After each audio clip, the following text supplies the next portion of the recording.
नमस्कार। पिछले वीडियो में हम लोगों ने फंक्शनल और फंक्शनलिज्म या प्रयोजन मूलकता पर हम लोगों ने विचार किया, उसका अर्थ जाना। अब हम लोग प्रयोजन मूलक हिंदी क्या है इसके बारे में जाने। तो ये तो जान गए कि जो है 1925 ईस्वी के आसपास से प्रयोजन मूलक लैंग्वेज जैसे विषय का प्रादुर्भाव हुआ या लोक स्वीकृति मिली। तो ये हम लोग देखें कि 1925 में फंक्शनल लैंग्वेज शब्द आया। यद्यपि भारत में इसका अतीत काल से ही प्रयोग होते रहा था, मगर चूंकि हम लोग गुलामी की मानसिकता से अभी तक मुक्त नहीं हो पाए हैं, तो भी यह स्थापित सत्य होने और जो है स्थापित सत्य और भोगा हुआ सच होने के बावजूद हम लोग 20वीं शताब्दी से माने आजादी के बाद से फंक्शनल हिंदी शब्द के बारे में जान पा रहे हैं। यद्यपि इसका सूत्रपात British governor general Lord Wellesley ने 1799 में ही कर दिया था, और उसने कलकत्ता में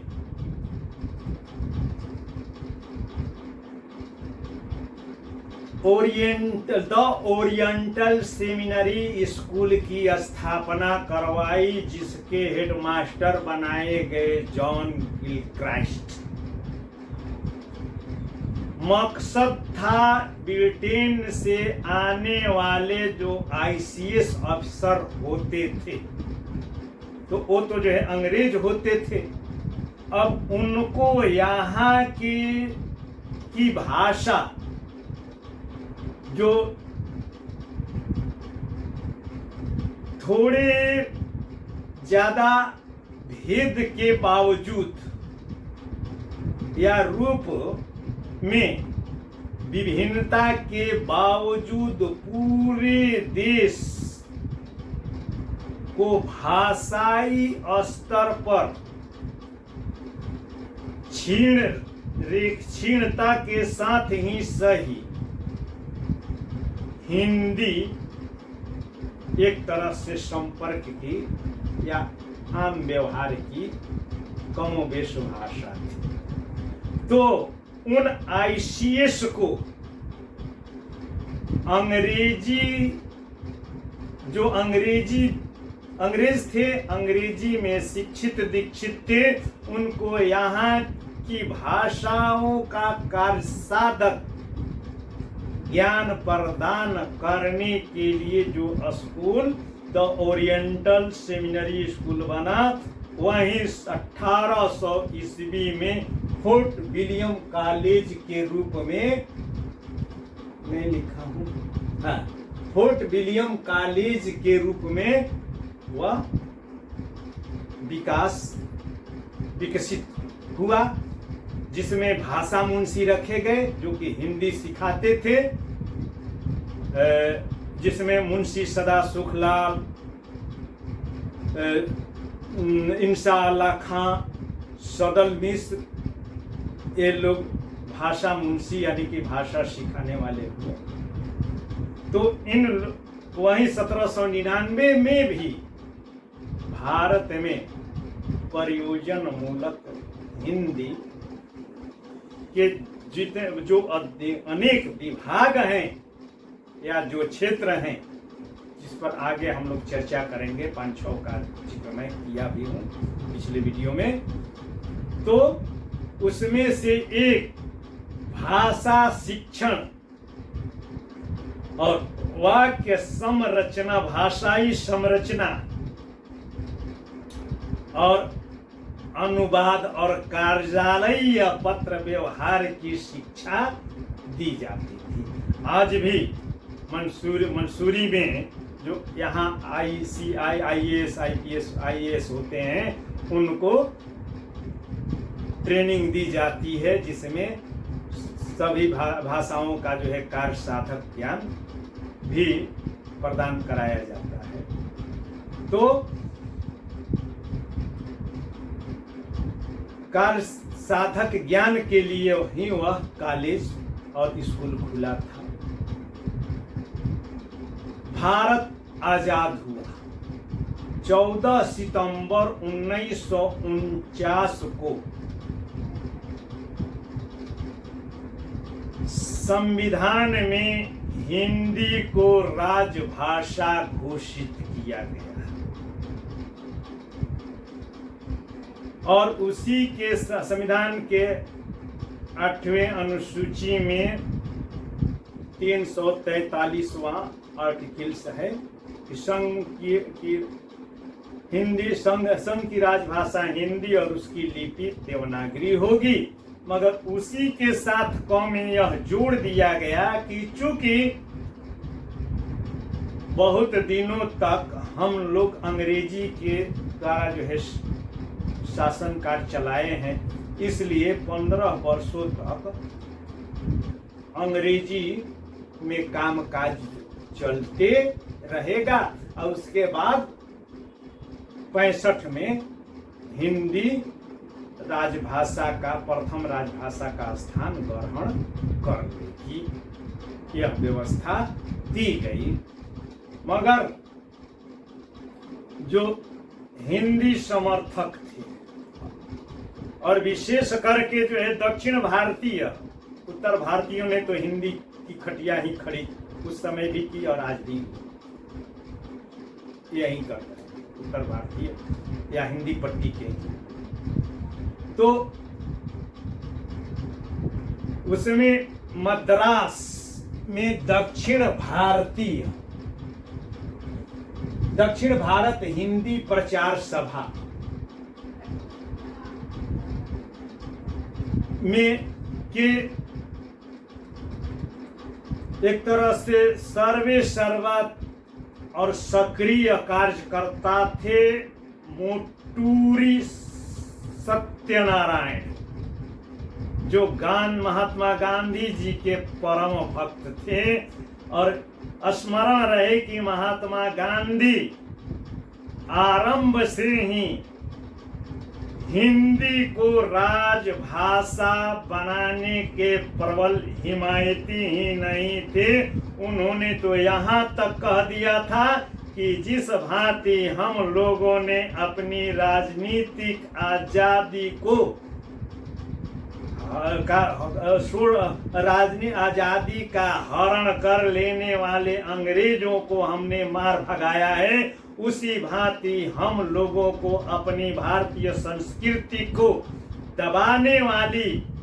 अंग्रेजी भाषा को भी तत्काल यहाँ से जाना होगा। और इसलिए हिंदी को राजभाषा के, हिंदी नहीं हिंदुस्तानी को राजभाषा के रूप में अपनाना ही होगा। मगर गांधी जी की चली नहीं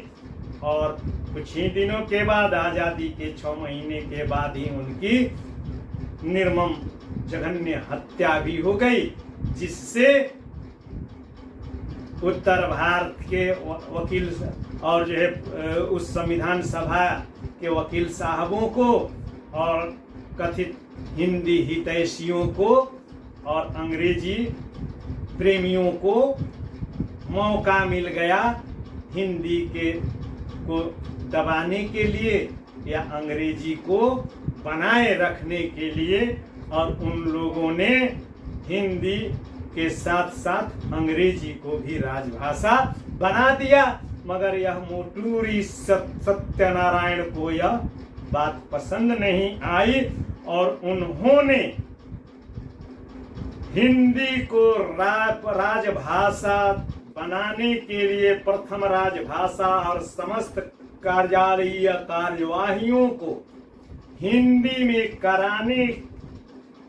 के लिए माहौल तैयार करने के लिए क्या किया कि दक्षिण भारत हिंदी प्रचार सभा और केंद्रीय हिंदी संस्थान जो कि आगरा में स्थापित था, उसको एक मंच पर ला करके अखिल भारतीय हिंदी परिषद की स्थापना की और आगरा में हिंदी विद्यालय की स्थापना करवाई 1958 में, जिसका जो बाद में चल करके अखिल भारतीय हिंदी विद्यालय पड़ा। और इस अखिल भारतीय हिंदी विद्यालय के अध्यापकों ने 1972 में पर हिंदी के प्रायोजनिक रूप को विस्तृत और व्याख्यायित करने के लिए, उसके नामकरण के लिए और हिंदी जो कि 1950 में लागू होने के बाद अनेक असंगतियों से जूझ रही थी, उसको पटरी पर लाने के लिए अध्यापकों के समूह की जो बैठक हुई और उस बैठक में 1950 में स्थापित वैज्ञानिक एवं तकनीकी बोर्ड जो कि बाद में चल करके 1971 में यह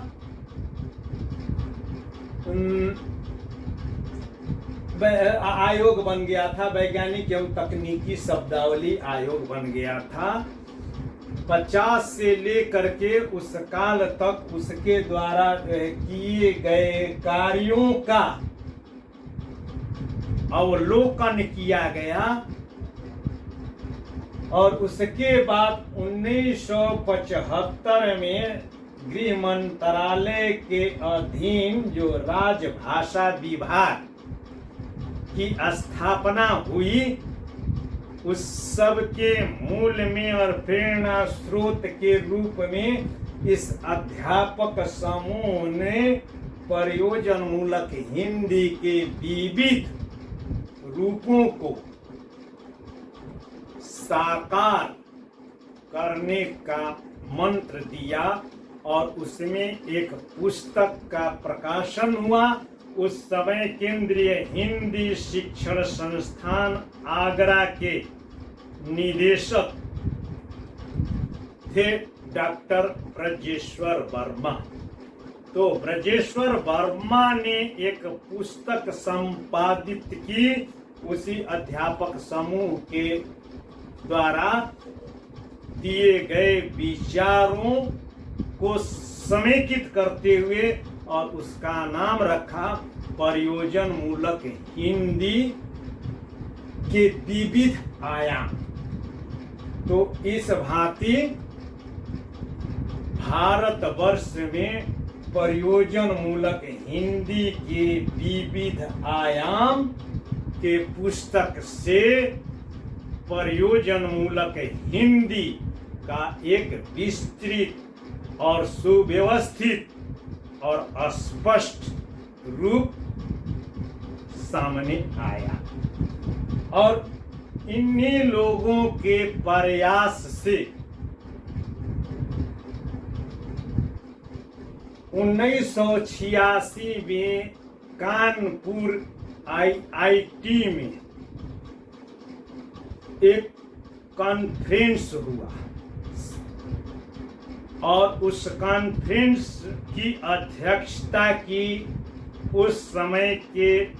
विख्यात आलोचक जवाहरलाल नेहरू विश्वविद्यालय के भाषा संस्थान और हिंदी के प्रकांड विद्वान डॉक्टर नामवर सिंह की अध्यक्षता में हुई और उस अध्यक्षीय उद्बोधन में डॉक्टर नामवर सिंह ने कहा कि तकनीक, चूंकि वो तकनीकी विश्वविद्यालय था, इसलिए तकनीकी पर जो है विशेष जो जोर देते हुए उन्होंने यह कहा कि तकनीकी क्षेत्र में काम करने के लिए जो भाषा इस्तेमाल में लाई जाती है वह प्रयोजन मूलक, व्यवहारिक और तकनीकी भाषा कहलाती। तो इस भांति 1986 में प्रयोजन मूलक हिंदी को तकनीकी क्षेत्र में भी अपनाया जाने लगा और 1999 तक आते आते मोटूर सत्यनारायण, ब्रजेश्वर वर्मा और उस समय के जो और प्रयोजन मूलक हिंदी पर कार्य करने वाले थे और बाद में भी रविंद्रनाथ श्रीवास्तव, विनोद गोदरे, डॉक्टर भोलानाथ तिवारी, कैलाश चंद्र भाटिया आदि के आलेखों से और प्रयोजन मूलक हिंदी की आवश्यकताओं को देखते हुए और प्रयोजन मूलकता यानी कि राजभाषा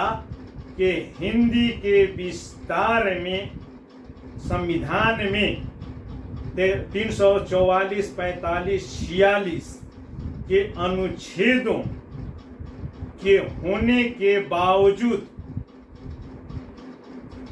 समुचित उपलब्धियां या जो वांछित जो अपेक्षाएं थी उन अपेक्षाओं पर एक वैज्ञानिक एवं तकनीकी शब्दावली आयोग या गृह मंत्रालय के अधीन विभिन्न सरकारी विभागों जैसे रेल मंत्रालय, विधि मंत्रालय, तकनीकी मंत्रालय, व्यापार एवं वाणिज्य मंत्रालय, उत्पाद मंत्रालय, रेलवे, डाक और जनसंचार विभाग जैसे मंत्रालयों में जो प्रयोजन मूलक हिंदी के विस्तार के लिए जो कमिटियां गठित की गई थी, उन कमिटियों की आंशिक विफलता या उनकी जो है परेशानियों को देखते हुए अंततः 1999 में यूजीसी ने, विश्वविद्यालय अनुदान आयोग ने यह व्यवस्था दी कि अब जो है पूरे भारत के सभी विश्वविद्यालयों में स्नातक से लेकर के स्नातकोत्तर तक के हिंदी के पाठ्यक्रम में प्रयोजन मूलक हिंदी को अनिवार्य किया जाए। और आज प्रयोजन मूलक हिंदी स्नातक स्तर पर तो संक्षिप्त अध्ययन के लिए प्रस्तावित है, मगर स्नातकोत्तर